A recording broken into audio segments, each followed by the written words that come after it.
For tonight, I kind of lost track of how time works since the virus. Anyway, I want to talk to you about the times in our history where things looked bleak, but turned out okay. For example, the Aleutian adventurers.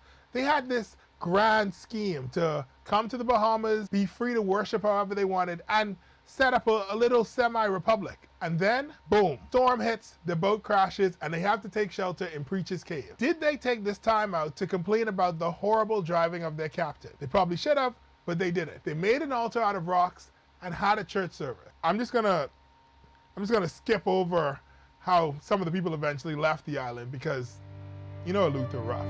The descendants of those who stuck around and others would help to cultivate agricultural prosperity that will result in mind-blowing, world-famous pineapples until the Hawaiians stole it from us. We skip forward to 1950 when movies could only be watched in theaters and not from a bootleg DVD salesman by Shell Uncle Michael Road. This meant that if the government didn't want you to watch a movie, then, well, I mean, you didn't watch a movie. Many films were banned, and one of them was No Way Out, a movie that made racism seem like a bad thing. Listen, you have to understand, it was the 1950s and racism had kind of more or less been our tourism campaign for a couple of years. The problem is that people really wanted to see this movie because it starred Sidney Poitier, a black Bahamian, as the black lead. This resulted in the formation of the Citizens Committee, a radical group of people who had the crazy intention of racial unity and ending white colonial power. They not only got the movie, but they're often credited as helping to kickstart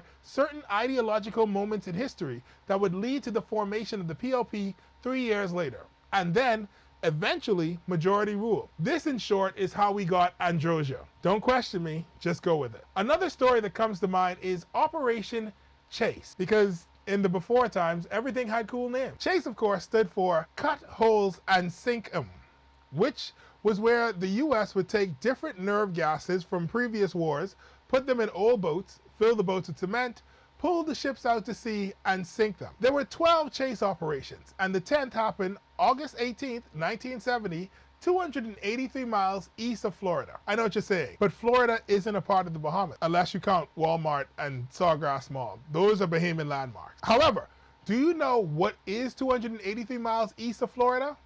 The actual islands of the Bahamas. Now, in fairness, Florida was fighting this, but they lost the court case because technically it wasn't in Florida the nerve gas was being dumped. It was just close to Florida, which meant that we were all alone to fight this. Except we weren't. It was 1970. The Bahama Isles weren't really a country. We were essentially a protectorate of Britain.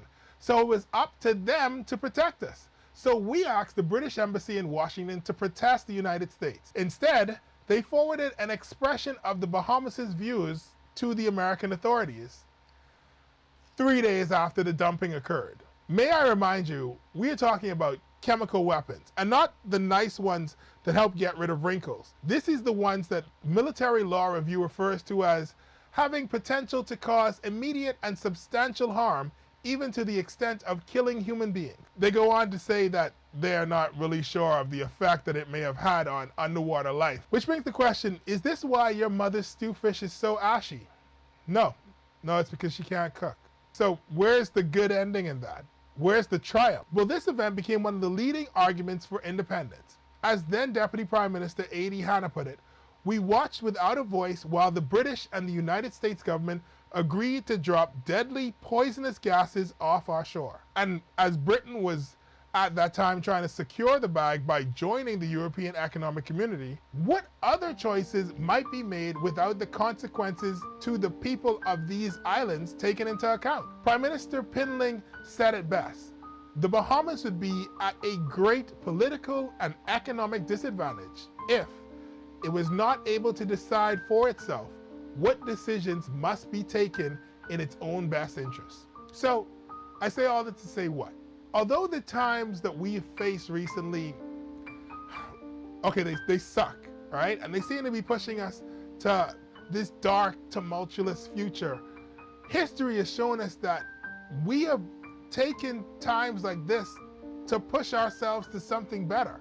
And judging by the amount of people making masks online, I am sure that we are going to figure out a way to make this. What, you still there? The lockdown over, babe? Oh, thank God.